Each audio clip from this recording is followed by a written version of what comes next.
En la penumbra de una noche sevillana, Diego dejó una carta temblorosa sobre la mesa de la cocina, con palabras que ardían como brasas. Mama, soy gay. Corrió sin mirar atrás, con el corazón latiendo como un tambor despacado, sabiendo que su confesión desataría una tormenta en su hogar. Las calles empedradas de Sevilla, bañadas por la luz platita de la luna, fueron testigos de su huida hacia un destino incierto.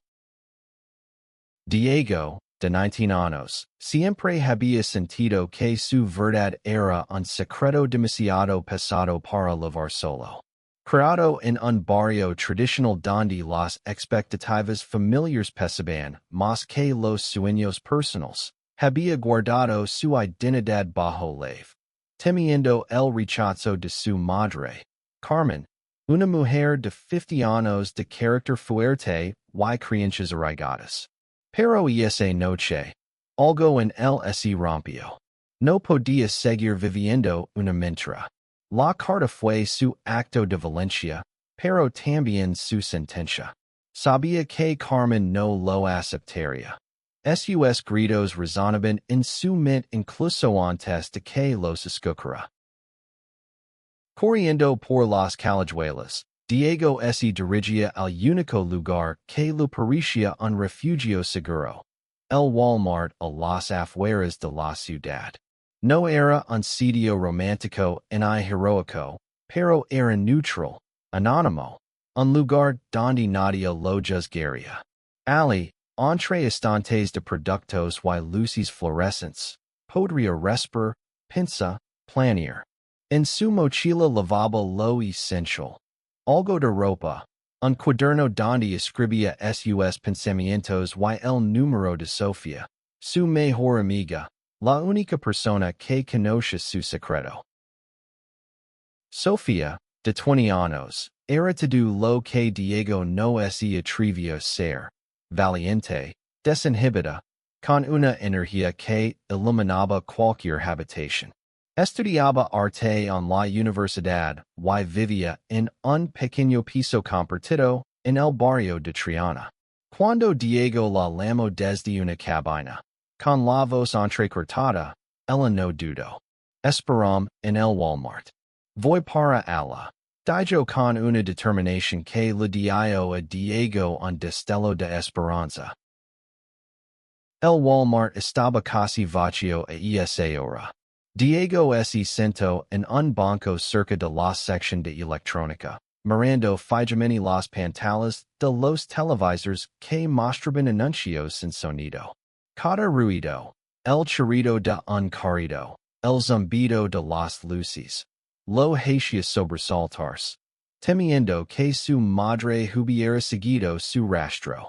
Recordó las palabras de Carmen de hace semanas, cuando sospechó algo tras verlo hablar con un chico en el parque.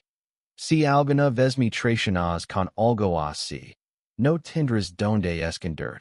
La amenaza lo había perseguido como una sombra. Sofía llegó media hora después, con el cabello negro ondeando y una chaqueta vaquera que olía a pintura acrílica. Lo abrazó sin decir nada. Y Diego sintió que, por primera vez en horas, podía respirar. No puedes volver a casa, Diego, dijo ella, mirándolo a los ojos. No ahora. Pero no está solo, ¿vale? Vamos a resolver esto juntos. Sus palabras eran un ancla en medio del caos. Esa noche, en el Walmart, hablaron hasta el amanecer. Sofía le contó historias de su propio camino, de cómo había enfrentado prejuicios en su familia por ser bisexual. No es fácil, pero se puede. Tienes que encontrar tu lugar, Diego, le dijo mientras compartían una bolsa de patatas fritas robada de un estante. Diego asintió, pero en su interior, la incertidumbre lo carcomía. ¿Qué haría ahora? Sin hogar, sin dinero, con solo una mochila y una amiga. Pero también, por primera vez, con la libertad de ser el mismo. A la mañana siguiente, decidieron que Diego se quedaría en el piso de Sofía hasta que encontraran una solución.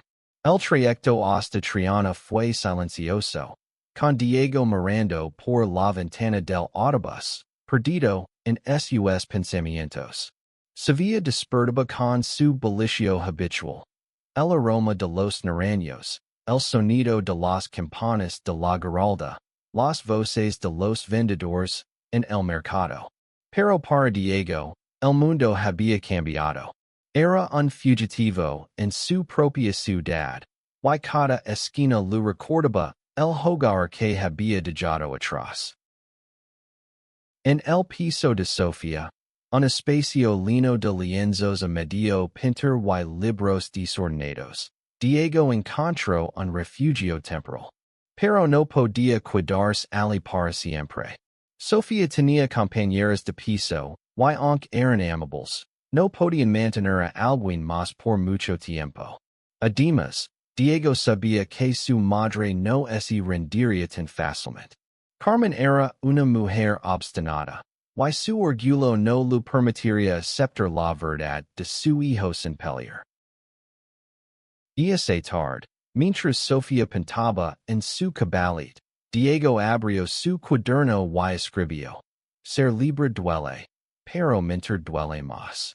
Era la primera vez que ponía en palabras lo que sentía, y aunque el miedo seguía allí, también había una chispa de esperanza. Tal vez, pensó, el Walmart no era solo un refugio físico, sino el comienzo de algo nuevo. Un lugar donde empezar a construir su propia historia. Los días siguientes en el piso de Sofía fueron una mezcla de alivio y tensión. Diego dormía en un sofá viejo, rodeado de los lienzos de su amiga, que parecían observarlo con colores vibrantes y formas abstractas. Cada mañana, despertaba con el eco de la voz de su madre en su cabeza, recordando que su huida no era solo física, sino un corte profundo en los lazos que lo unían a su pasado. Sofía intentaba mantenerlo ocupado. Lo lavaba a puer por el río Guadalquivir, donde los reflejos del agua parecían calmar sus nervios. Lo presentó a sus amigos, un grupo diverso de artistas y estudiantes que se reunían en bares pequeños de Triana, compartiendo vino y risas. Entre ellos estaba Lucia, una chica trans de 22 años, de Cádiz, con una sonrisa contagiosa y una historia de lucha que resonó con Diego.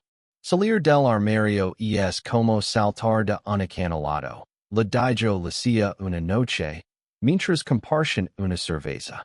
No sabes si vas a volar o a caer, pero al menos estás en el aire.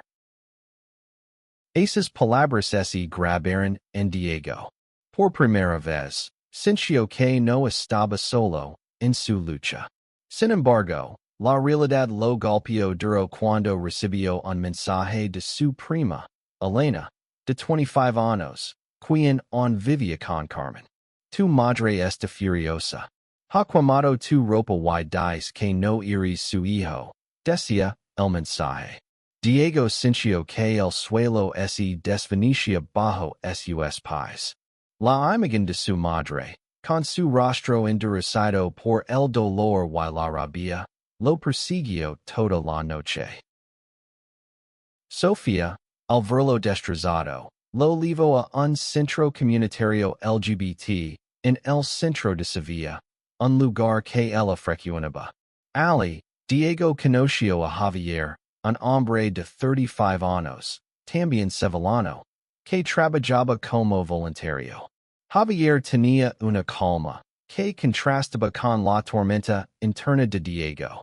No todos los que te quieren van a entender al principio, le dijo Javier, mientras compartían un café en una sala llena de pósters coloridos.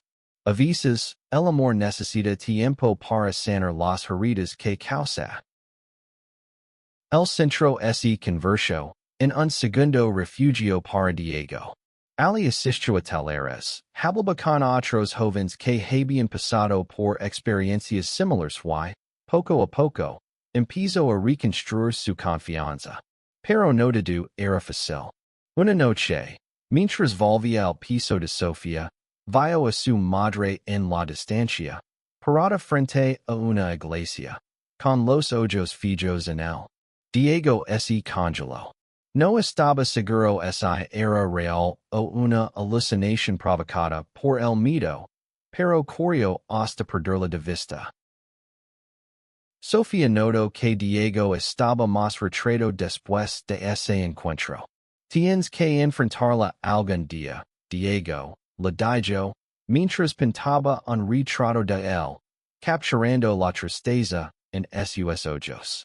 No para que te acepte, sino para que tú puedas ser esa puerta.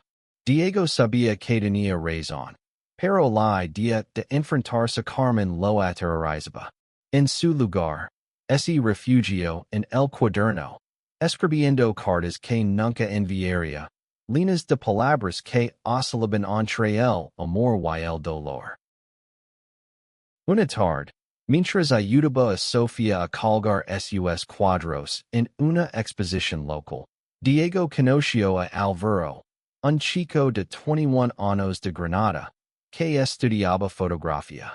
Álvaro tenía una energía magnética, con ojos verdes que parecían ver más allá de las apariencias. Se acercó a Diego con una cámara en la mano y le pidió tomar una foto. Tienes una historia en la cara, le dijo, sonriendo. Diego, tímido al principio, se dejó llevar por la calidez de Álvaro. Esa noche, hablaron durante horas en un bar cercano. Álvaro le contó que había dejado Granada tras una pelea con su padre, quien no aceptaba su orientación. Me fui porque necesitaba ser yo, no la versión que él quería, dijo Álvaro, mientras llegaba con un mechero en la mesa. Diego sintió un nudo en el pecho. Por primera vez, alguien entendía su dolor sin necesidad de explicarlo. La conexión entre ellos creció rápidamente.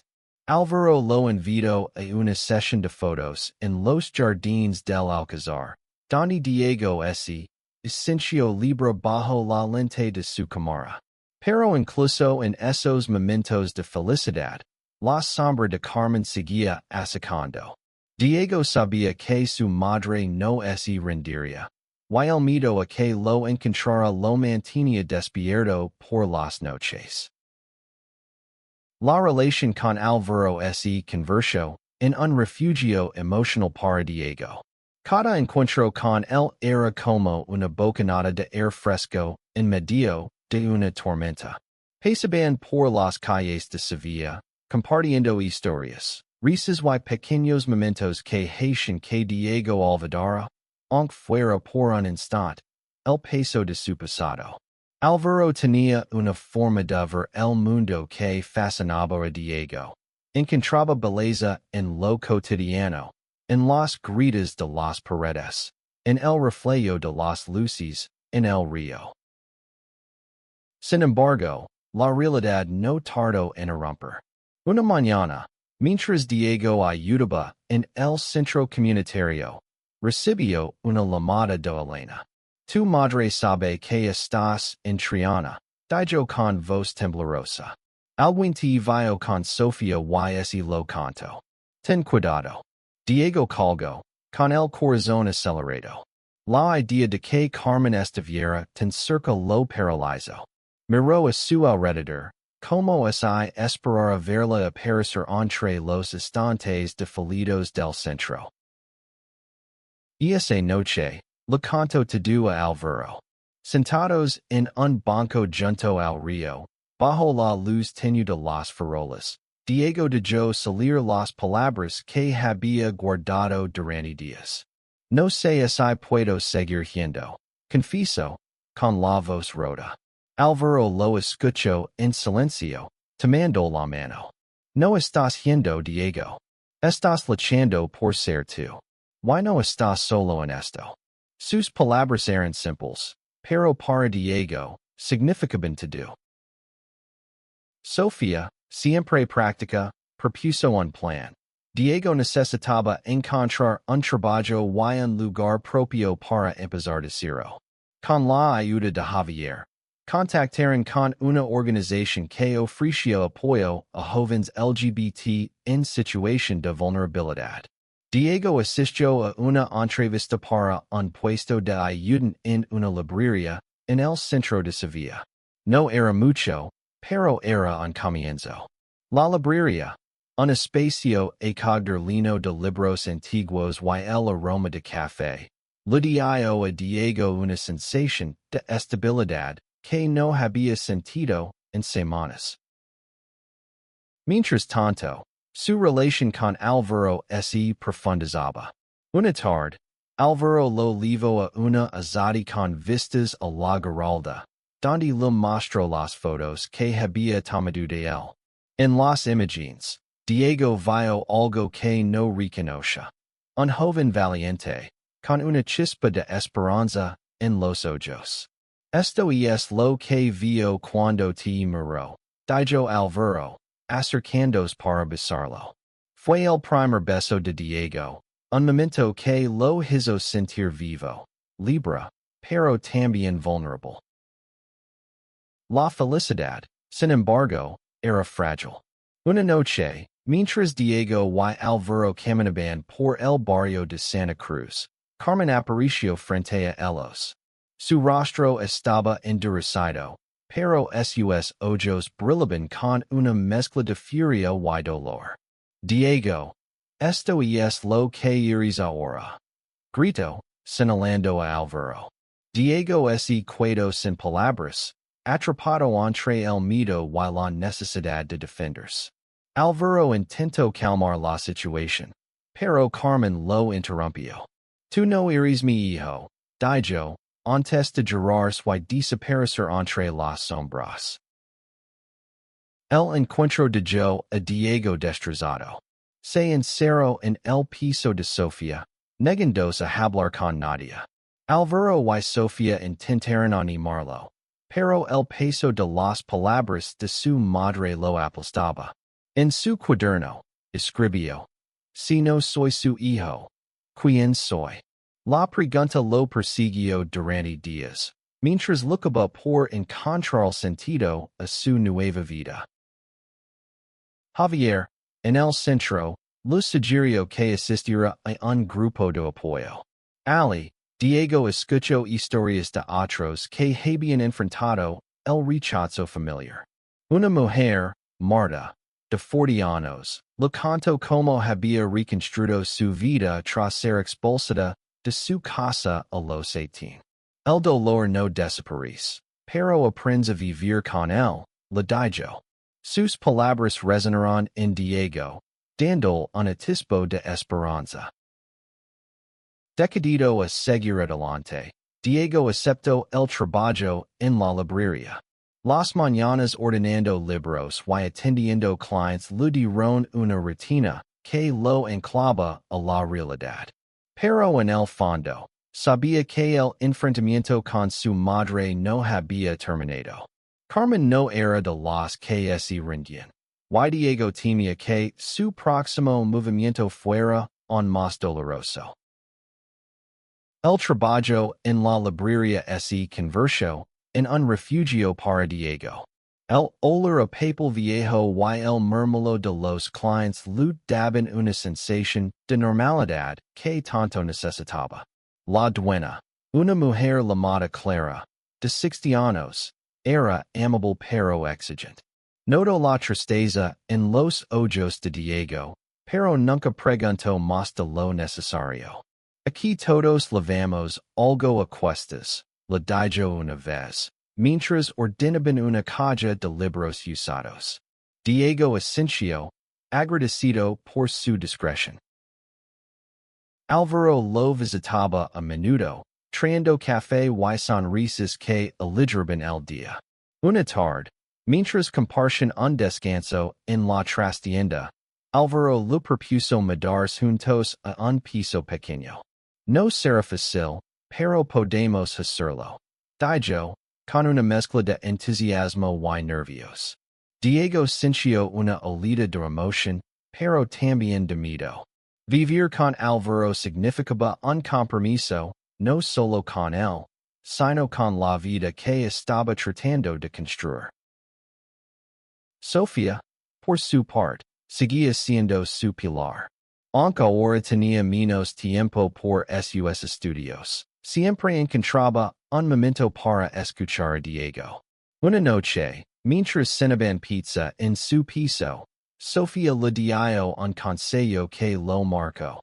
No dejes que el rechazo de tu madre defina quién eres. Tú decides tu valor. Diego guardó esas palabras en su corazón, aunque no sabía cómo aplicarlas.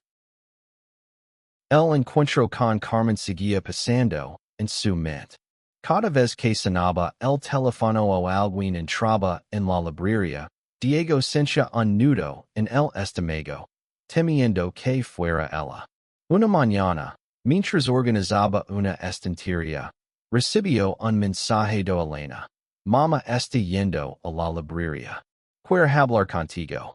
Diego sintió que el mundo se detenía. No estaba listo para enfrentarla, pero tampoco podía seguir yendo. Cuando Carmen entró en la librería, el aire se volvió denso. Lavaba un vestido oscuro y el rostro tenso, como si cargara una tormenta dentro de ella. Diego se quedó detrás del mostrador, con las manos temblando. Tenemos que hablar, dijo ella, con una voz que cortaba como un cuchillo. Clara, entiendo la tensión, se retiró discretamente a la trastienda. Carmen habló sin rodeos. Lo que haces es una vergüenza. No voy a permitir que destruyas el nombre de nuestra familia. Diego sintió que las palabras lo atravesaban, pero algo en él se incendió. Por primera vez, respondió. No estoy destruyendo nada, mamá. Solo estoy siendo yo. Sus palabras salieron débiles al principio, pero ganaron fuerza. No quiero tu odio, pero no voy a vivir una mentira por ti. Carmen se quedó en silencio, con los ojos brillando de rabia y algo más. Dolor. No sabes lo que es ser madre, murmuró antes de salir. Diego se quedó allí, temblando, pero también aliviado. Había dicho su verdad, aunque lo costara todo. Esa noche, Alvaro lo abrazó mientras lloraba. Estoy orgulloso de ti, le susurró. Diego no respondió, pero sintió que una parte de él comenzaba a sanar. En los días siguientes, se volcó en su trabajo y en su relación con Alvaro. Juntos, encontraron un pequeño piso en el barrio de la Macarena, un lugar humilde pero lleno de posibilidades. Mudarse allí fue un paso hacia adelante, un símbolo de su nueva vida. Sin embargo, la paz no duró mucho. Una semana después, Diego recibió una carta anónima en la librería. Dentro, solo había una frase escrita a mano. No mereces ser feliz. El mensaje, aunque sin firma, lavaba el peso de la voz de Carmen. Diego sintió que el miedo regresaba, pero esta vez, decidió no dejar que lo dominara. Con la ayuda de Alvaro y Sofía, llevó la carta al centro comunitario, donde Javier lo aconsejó denunciar cualquier amenaza. La idea de enfrentarse legalmente a su madre lo aterrorizaba, pero también le dio una extraña sensación de poder. Por primera vez, sintió que tenía el control de su historia. En su cuaderno, escribió, no sé si algún día me perdonará, pero yo me estoy perdonando a mí mismo. Mudarse con Alvaro fue un sueño que Diego nunca pensó que viviría. El piso en la Macarena era pequeño, con paredes desconchadas y una ventana que dejaba entrar la luz del sol por las mañanas. Decorarlo juntos, con muebles de segunda mano y fotos de sus paseos por Sevilla, le dio a Diego una sensación de hogar que no había sentido desde que dejó la casa de su madre. Sin embargo, la carta anónima seguía pasando en su mente. Aunque no había pruebas de que fuera de Carmen, Diego no podía evitar sospecharlo. Decidió no denunciarla, al menos no aún. En su lugar, se enfocó en construir su vida. El trabajo en la librería le dio estabilidad. Y las tardes con Alvaro, explorando la ciudad o planeando su futuro, le dieron esperanza. Sofía, siempre presente, los visitaba a menudo, trayendo consigo su caos creativo. Una noche, mientras pinaban el piso, ella propuso organizar una exposición para recaudar fondos para el centro comunitario. Diego, aunque tímido, aceptó ayudar. Junto con Alvaro, diseñaron carteles y contactaron con artistas locales. El evento fue un éxito, y por primera vez, Diego sintió que formaba parte de una comunidad que lo aceptaba tal como era. Pero la sombra de Carmen no desaparecía. Una tarde, mientras Diego cerraba la librería, la vio de nuevo, parada al otro lado de la calle. No dijo nada, solo lo miró con una intensidad que lo hizo estremecer. Cuando se lo contó a Alvaro, este insistió en que hablaran con Javier. No puedes vivir con este miedo, Diego, le dijo. Javier, en el centro, les recomendó contactar con un mediador familiar, alguien que pudiera facilitar un diálogo con Carmen. Diego dudaba. La idea de volver a hablar con su madre lo llenaba de ansiedad, pero también sabía que no podía seguir viviendo con esa tensión constante. Con el apoyo de Alvaro y Sofía, aceptó reunirse con un mediador. La cita se fijó en una oficina neutral, lejos de los recuerdos de su hogar. El día del encuentro, Diego llegó con el corazón en la garganta. Carmen estaba allí, sentada con los brazos cruzados, su rostro una máscara de orgullo herido. El mediador, un hombre tranquilo de unos 40 años, intentó guiar la conversación, pero las palabras entre madre y hijo eran afiladas. Carmen habló de su dolor, de cómo sentía que Diego la había traicionado. Diego, con la voz temblorosa, le respondió, no te traición, mamá. Solo quiero vivir mi verdad. La reunión no resolvió nada, pero dejó una puerta entreabierta. Carmen no aceptó a Diego, pero por primera vez, no lo rechazó con furia. Necesito tiempo, dijo antes de irse. Diego no sabía si creerlo, pero esas palabras le dieron una chispa de esperanza. En los días siguientes, Diego se volcó en su vida con Alvaro. Juntos, comenzaron a soñar con un futuro más grande. Tal vez un viaje. Tal vez abrir su propio negocio. Alvaro quería montar un estudio de fotografía, y Diego soñaba con escribir un libro sobre su experiencia. Por primera vez, sintió que el futuro era algo que podía moldear. Sin embargo, la tranquilidad se rompió cuando recibió otra carta anónima. Esta vez, las palabras eran más crueles. Nunca será suficiente. Diego, destrozado, decidió enfrentarse a su miedo. Con la ayuda de Javier, rastrearon el origen de las cartas hasta un vecino de su antigua casa, un hombre que había escuchado los rumores de Carmen. Aunque no podían probar que ella estuviera detrás, Diego decidió confrontarla una vez más. La confrontación final con Carmen fue un momento que Diego nunca olvidaría. La encontró en el mercado de Triana, comprando narraciones como si nada hubiera cambiado. Cuando lo vio, su rostro se endureció, pero Diego no retrocedió. Necesito que dejes de perseguirme, dijo, con una firmeza que sorprendió incluso a sí mismo. No voy a cambiar quien soy, pero no quiero odiarte. Carmen lo miró en silencio, con los ojos llenos de emociones encontradas. No sé cómo aceptar esto, admitió por primera vez. Pero no quiero perderte. Esas palabras, aunque frágiles, fueron un rayo de luz para Diego. No era una reconciliación, pero era un comienzo. Con el apoyo de Álvaro, Sofía y la comunidad del centro, Diego siguió adelante. Las cartas anónimas cesaron cuando el vecino fue confrontado por la policía, y aunque Carmen no volvió a contactarlo directamente. Elena le dijo que su madre había comenzado a asistir a un grupo de apoyo para familias de personas LGBT.